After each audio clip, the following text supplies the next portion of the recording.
Hello friends, எப்படி இருக்கீங்க? உங்களை பார்க்கல ரொம்ப சந்தோஷம். நிறைய பேர் பார்க்குறீங்க. கொஞ்சம் சப்ஸ்கிரைப் பண்ணுங்கள், எனக்கு ரொம்ப மோட்டிவேட்டிங்காக இருக்கும். அப்புறம் யூ கேன் ஆல்வேஸ் நீங்கள் எங்களுக்கு எழுதலாம், என்ன வேணும் எப்படி மாதிரி சொல்லிட்டு அதுக்கேற்ற மாதிரி நான் செஷன்ஸை மோட்டிவேட் பண்ணி உங்களுக்கு கொடுக்க முடியும். ஸோ இப்போது கான்ட்ரிபியூஷன் பற்றி நம்ம தொடர்ச்சியாக பார்த்துட்ருக்கோம்.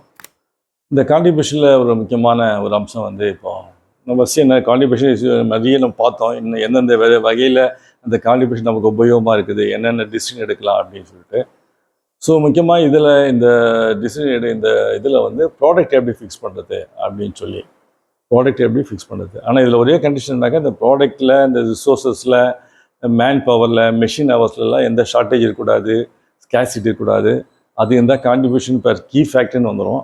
இது வந்து எந்த பிரச்சனை இல்லாத நார்மல் சுச்சுவேஷனில் மெட்டீரியல் எவ்வளோ available, labour available, machine hours available, அந்த மாதிரிலாம் இருக்கும்போது இது வந்து இந்த எக்ஸாம்பிள் ஒர்க் அவுட் ஆகும். இது நார்மல் சுச்சுவேஷனில் ஸ்கேசிட்டி வந்தது, ரா மெட்டீரியல் கிடைக்கல அப்படின்னு போகும்போது கான்ட்ரிபியூஷன் பெர் யூனிட் வராது, contribution per key factor, contribution per KG of raw material, contribution per unit of raw material, அது மாதிரி மாறிடும். அது அடுத்த ஸ்டெப் ஒன்று போயிடணும். அது இப்போ நான் எடுக்கலை, அது தனியாக எடுப்பேன் செஷன்ஸ். இது ஜென்ரலாக நார்மலாக வந்து எல்லாம் அவைலபிள், இல்லை raw material available, labour available, machine available, machine hours ஃப்ரீயாக மெஷின் ஓட்டலாம், இபி எல்லாம் அவைலபிள், நோ ரெஸ்ட்ரிக்ஷன் எதுவும் இல்லை அப்படின்னு வரும்போது ஒன்றும் பிரச்சனை இல்லை இந்த எக்ஸாம்பிள்.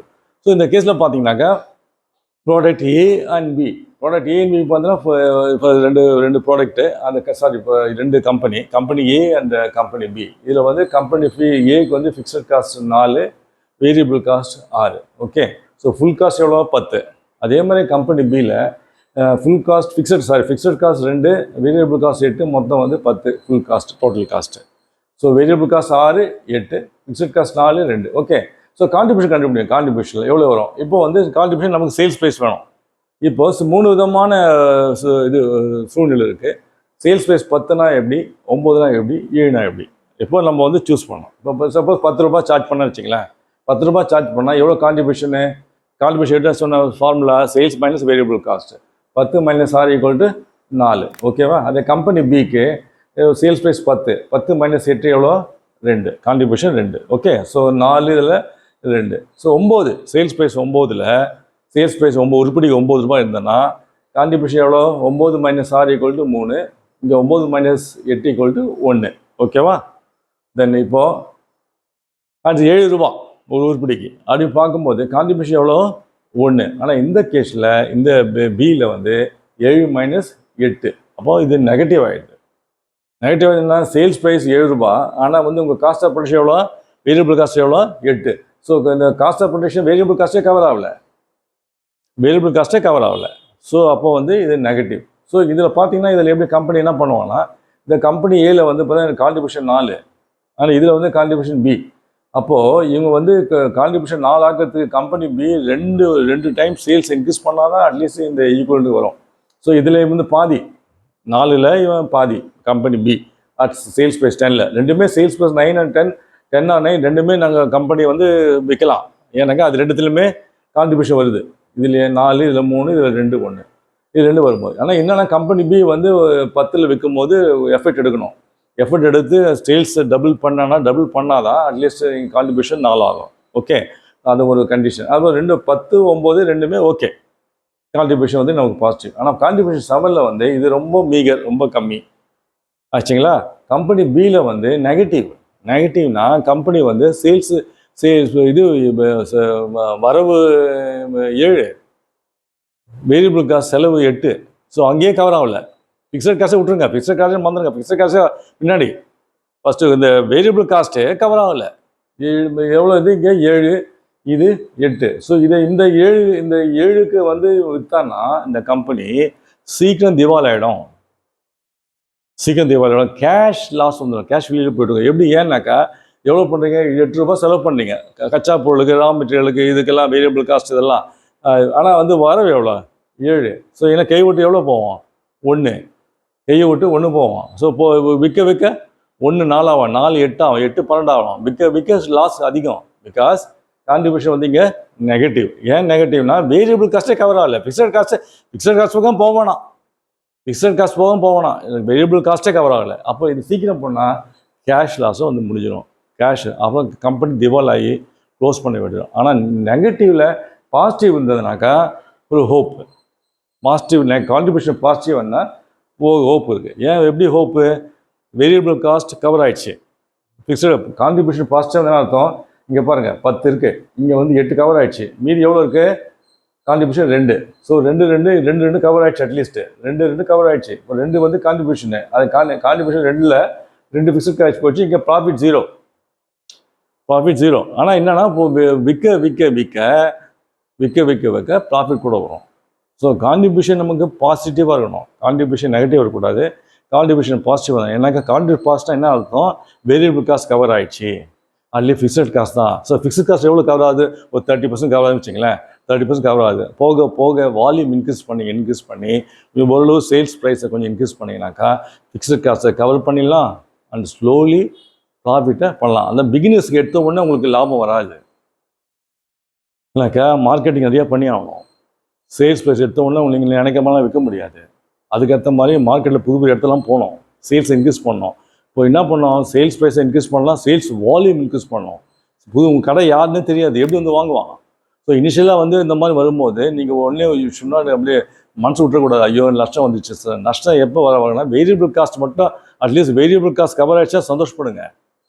கான்ட்ரிபியூஷன் நெகட்டிவாக இருக்கக்கூடாது, கான்ட்ரிபியூஷன் பாசிட்டிவாக இருந்ததுனாக்கா சந்தோஷப்படுங்க. ஏன்னாக்கா டைம் வில் கம், ஒரு நேரம் வரும் ஃபிக்ஸட் காஸ்ட்டை கவர் ஆகிடும். எப்படி கவர் ஆகிடும்? சேல்ஸ் ப்ரைஸ் இன்க்ரீஸ் பண்ணலாம், சேல்ஸ் வால்யூம், சேல்ஸுடைய அளவு அதிகமாக்கலாம். ஏன்னாக்கா மார்க்கெட்டிங் போய் அங்கே எடுத்து இந்த கடை வைக்கிறது, அங்கே கேன்வஸ் பண்ணுறது, இப்படிலாம் கடைக்கு நல்ல பேர் வரும்போது ஆட்டோமேட்டிக்காக சேல்ஸ் ஓடிட்டே இருக்கும். சேல்ஸ் இம்ப்ரூவ் ஆகினே வரும். சேல்ஸ் இம்ப்ரூவ் ஆக ப்ராஃபிட் இம்ப்ரூவ் ஆகும். ப்ராஃபிட் இம்ப்ரூவ் ஆக ஃபிக்ஸட் காஸ்ட் கவர் ஆகிடும். ஃபிக்ஸட் காஸ்ட் கவர் ஆன உடனே அதுக்கு அடுத்து ஃபிக்ஸட் ஃபுல்லாக கவர் ஆன பிற்பாடு ப்ராஃபிட்டு. புரியுதா இல்லையா? ஸோ புரியுதா? ரொம்ப ஈஸி இல்லை? ஸோ ரொம்ப அதனால் வந்து எடுத்தோடனே லாஸ் வந்தோம்னா லாஸில் வந்து எந்தெந்த லாஸ் வருதுன்னு பாருங்கள். கான்ட்ரிபியூஷன் வந்து நெகட்டிவ் வந்தனாக்கா ஒரு கேர்ஃபுல் ஆகிடணும். கான்ட்ரிபியூஷன் நெகட்டிவ் ஆகிடுச்சுன்னா கேர்ஃபுல் ஆகி இப்போ ஏதோ நம்ம பொருள் ஏதோ ஒரு கச்சா பொருள் ரா மெட்டீரியலை குட்ஸில் ஏதோ தப்பு பண்ணுறோம், நம்ம மேனேஜ் பண்ணல, இன்னும் மார்க்கிங் பண்ணணும், அதை குறைக்கணும், அது மாதிரிலாம் பண்ணணும். அதே மாதிரி சேல்ஸ் ப்ரைஸ் எப்படி இருக்குது, குவாலிட்டி எப்படி இருக்குது, சேல்ஸ் இன்க்ரீஸ் பண்ணலாமா வேணாமான்னு யோசிக்கணும். எனக்கு அந்த மாதிரிலாம் பண்ணும்போது தான் நமக்கு அட்லீஸ்ட் கான்ட்ரிபியூஷன் பாசிட்டிவ் வரணும். கான்ட்ரிபியூஷன் பாசிட்டிவ் இருக்கிற வரைக்கும் பிரச்சனை இல்லை. கான்ட்ரிபியூஷன் நெகட்டிவ் ஆகும்போது கேஷ் லாஸ் வந்துடும். கேஷ் லாஸ் வந்தால் கம்பெனி திவால் ஆகிடும். அப்போ உடனே நம்ம இடிச்சுக்கணும். நம்ம ஏன் அங்கே கான்ட்ரிபியூஷன் நெகட்டிவ்னா வேரியபிள் காஸ்ட்டே கவர் ஆகல, வேரியபிள் காஸ்ட்டே கவர் ஆகலை. அப்போ எப்படி இது பண்ண முடியும்? அப்போ வேரியபிள் கவர் அப்போ என்ன பண்ணணும்? எஃபிஷியண்ட்டாக மேனேஜ் பண்ணணும். 3 மெஷின் மெட்டீரியல் 3மே எஃபிஷியண்ட்டாக மேனேஜ் பண்ணணும். மார்க்கெட்டிங் இம்ப்ரூவ் பண்ணி ஆகணும். உங்கள் குட்ஸு மார்க்கெட்டில் ஓடணும். அந்த மாதிரி பார்க்கும்போது கொஞ்சம் கொஞ்சமாக பேர் வர வால்யூம் இன்க்ரீஸ் ஆனாலே ப்ராஃபிட் இன்க்ரீஸ் ஆகும். ப்ராஃபிட் இன்க்ரீஸ் ஆக கான்ட்ரிபியூஷன் அதிகமாகும். கான்ட்ரிபியூஷன் அதிகமாக உங்களுக்கு வந்து இது ஃபிக்ஸட் காஸ்ட் கவர் ஆகிடும். ஃபிக்ஸட் காஸ்ட் கவர் ஆன பிற்பாடு மீதி கையில் இருக்கிறது ப்ராஃபிட். புரியுதா உங்களுக்கு? ஸோ அதனால் ரொம்ப ஈஸி. அதனால் வந்து இது வந்து புரிஞ்சுக்கணும். கான்ட்ரிபியூஷன் நமக்கு plays a major role in fixing the price. நான் ஒரு மில்லு அது மாதிரி தான் ஒரு மில்லு கொடுத்தோம், சம் கோடி கவர்மெண்ட் மில்லு. அந்த மில்லை வந்து பார்த்தீங்கன்னாக்கா எவ்ரி இயர் லாஸு இன்க்ரீஸ் ஆகினே போகுது. கேஷ் லாஸ் அதான் எனக்கு கான்ட்ரிபியூஷன் நெகட்டிவ் ஆனாலே கேஷ் லாஸ் வந்துடும். கேஷ் லாஸ் பண்ணாக்கா வரவு 7 செலவு 8. இங்கே வரவு 7 செலவு 8. கேஷ் வெளியே போதா இல்லையா? கேஷ் வெளியே போச்சு. கேஷ் லாஸ் க்ளோஸ் பண்ண வேண்டியது தான். அவங்க கேபிட்டல் முதலீடு கொஞ்சமாக போயிடும், இப்படியே போயிடும் முதலீடு. அப்புறம் வாங்க கடன் வாங்குறது கேஷ்லாம் அப்படியே போயிடும். அப்போ கேஷில் தீபாவளி நிற்க வேண்டியதான். சார் எனக்கு ஒன்றும் பண்ண முடியலன்னு வந்துடும். ஸோ அப்படி இருக்கும்போது நம்ம என்ன பண்ணோம்? அந்த மில்லில் வந்து நாங்கள் ஓத்து பார்த்தோம். என்னடா இது மில்லு எவ்ரி இயர் வந்து கேஷ் லாஸ் வருது, லாஸ் வந்து என்ன போயிட்டு நம்மளோட கான்ட்ரிபியூஷன் எப்படி இருக்குன்னு பார்க்கலாம்னு சொல்லிட்டு பேலன்ஸ் ஷீட் எடுத்தேன். பேலன்ஸ் ஷீட் எடுத்து பார்த்தோன்னா பேலன்ஸ் ஷீட்டை ரெண்டாக பிடிச்சேன். இது ஃபிக்ஸட் காஸ்ட், இது வேரியபிள் காஸ்ட்டு. சில டெர்மினாலஜி டேர்ம்ஸே அந்த எழுதுறதே புரியல.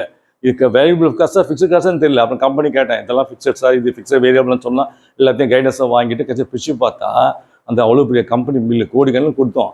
Company bill contribution negative sales. அப்போ என்ன அர்த்தம்? கான்ட்ரிபியூஷன் நெகட்டிவ், வேரியபிள் காஸ்ட்டே கவர் ஆகலப்போ சேல்ஸ் பண்ண விற்க கேஷ் லாஸ் அதிகமாகிட்டே வரும். அதிகமாகிடுச்சு அந்த கம்பெனியில். ஆக்சுவலாக அந்த கம்பெனி வந்து நல்ல கம்பெனி, டெக்ஸ்டைல் மில்ஸ் தான் க்ளோஸ் ஆகிடுச்சு. டோட்டலி என்ன ரீசன்னா மோட்லி மிஸ்மேனேஜ்மெண்ட், சரியாகவே மேனேஜ் பண்ணல. கடைசியில் ஃபெயில்டு. கம்பெனி வந்து இது கம்பெனி க்ளோஸ்டு. அது ஒர்க்கர்ஸ் எல்லாருக்குமே வேலை போயிடுச்சு. ஒரு பெரிய சேட் திங். எவ்வளோ சொல்லி பார்த்தோம், கடைசியில் அந்த கம்பெனிலாம் கவர்மெண்ட் கம்பெனிலாம் அவ்வளோ இம்பார்ட்டன்ட் எடுக்கல, அவங்க ஸ்டெப்ஸ் எடுக்கல. சில எவ்வளோ சொல்லி பார்த்தோம், எவ்வளோ பேங்க்கில் மீட்டிங்கில் போட்டு பார்த்தோம், ஒன்றும் அதுவாக இல்லை. பட் பேசிக்கலி அது ஒரு விஷயம் வச்சுங்களேன். என்ன நம்ம கற்றுக்க வேண்டியது, கான்ட்ரிபியூஷன் நெகட்டிவ் இருந்தால் உடனே அலர்ட் ஆகிடும். கான்ட்ரிபியூஷன் பாசிட்டிவ் இருக்க வரைக்கும் உங்களுக்கு நம்பிக்கை இருக்குது. என்ன நம்பிக்கை? ஸ்லோலி இம்ப்ரூவ், சேல்ஸ் இன்க்ரீஸ் ஆக ஆக ஃபிக்ஸ்ட் காசை கவர் பண்ணிவிட்டு இது ப்ராஃபிட்டை பண்ணலாம்னு சொல்லிட்டு. ஸோ கான்ட்ரிபியூஷன் ரொம்ப வெரி இம்பார்ட்டண்ட்டு. இந்த ப்ராடக்ட் ப்ரைஸிங்கில் அதில் வந்து நீங்கள் கேர்ஃபுல்லாக பார்க்கணும். கான்ட்ரிபியூஷன் நமக்கு மேஜிக் வேர்டு, கான்ட்ரிபியூஷன் தான் மேஜிக் வேர்டு. அதை வச்சு தான் நம்ம அசைஸ் பண்ண முடியும். அதனால் டோன்ட் இதை மறந்துடாதீங்க, வெரி இம்பார்ட்டண்ட்டு.